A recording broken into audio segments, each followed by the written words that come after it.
So, for the last couple of years, we've all been completely blown away by AI that can talk and write. But the next big thing, the real leap forward, isn't just about AI that can think, it's about AI that can actually do things.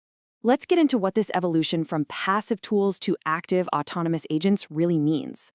Okay, and this quote from Marco Argenti over at Goldman Sachs just nails it. He says, "If the last 18 months were about the engine, the next era will be about the car we build around it."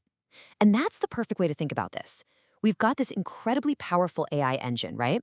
But the real revolution, the thing that changes everything, is building the car around it. The actual systems that can harness all that power to take action in the real world. And that's the crucial thing to get here. The models we're all using today, like ChatGPT, are absolutely phenomenal at generating text. You ask a question, you get a great answer. But here's the catch. They're passive. They just sit there and wait for your instructions. They can't, on their own, decide, hey, I should book that flight for you, or let me get your calendar organized. They're all engine and no car. So, this chart here really lays out the whole evolution perfectly. You can see we started with pretty basic LLM workflows. Then, we made them a little smarter by adding things like RAG so they could look up information. But the real game changer, the stuff we're talking about now, is down at the bottom. We're moving towards single AI agents that can actually reason and use tools. And then the final stage, Agentic AI, where you have whole teams of specialized agents working together. It is a massive leap in what's possible. Okay, so how do we actually make that leap? Well, the answer is by building something called an AI agent. Let's break down what that really is. At its heart, the idea is pretty simple. An AI agent doesn't just process text. It actually perceives its environment. And we're talking about anything from your email inbox to a company's database. It makes decisions based on a goal you give it. And then, this is the key part, it takes action, all by itself. And this visual gives you a great look at how it actually works. This isn't some kind of mysterious black box magic. It's actually a pretty intuitive, continuous loop that these agents follow to get things done. It's a whole process, from understanding a goal all the way to learning from the outcome. Let's actually walk through it. So, step 1, you give it a mission, something like plan my team's offsite event.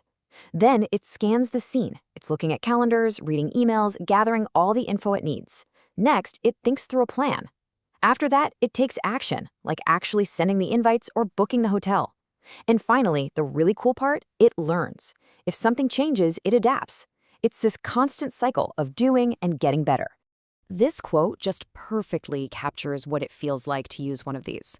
Argenti tasked an agent with building a charity website, and for about 20 minutes, this agent was asking him questions, requesting credentials, giving him status updates, and then, boom, it delivered a fully deployable package.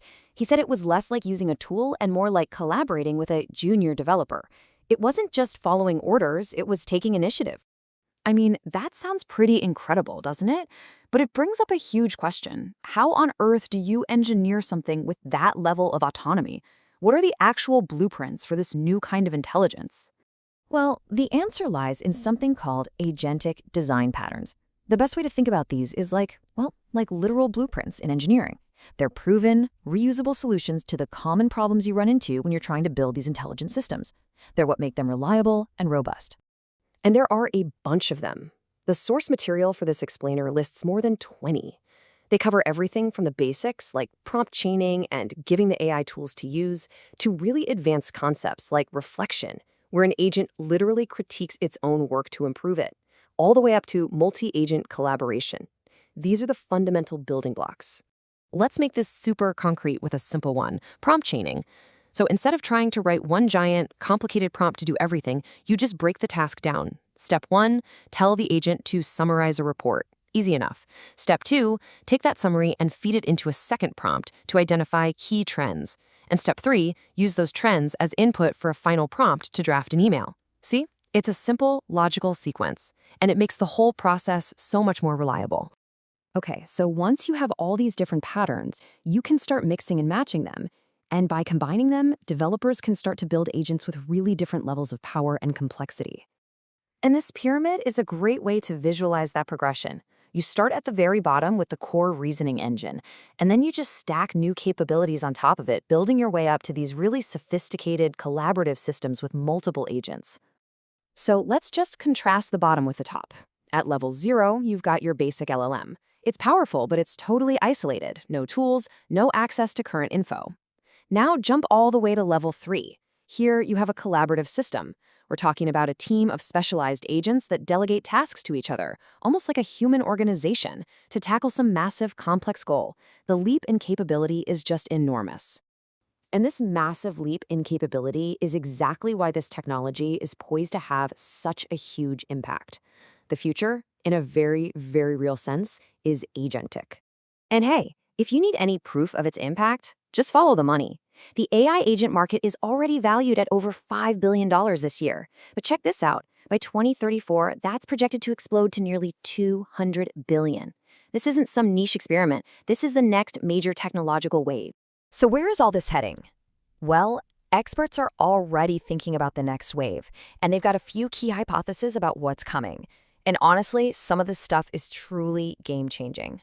Just imagine this for a second. Deeply personalized agents that don't just follow your orders, but proactively anticipate what you need.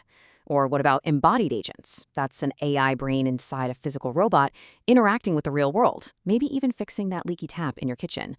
And eventually you could see fully autonomous agents running businesses, creating a brand new, hyper-efficient, agent-driven economy. But all of this exhilarating potential comes with a profound amount of responsibility. This quote from the source material just puts it perfectly. If an agent messes up a recipe and suggests a chicken salmon fusion pie, well, that's a funny anecdote.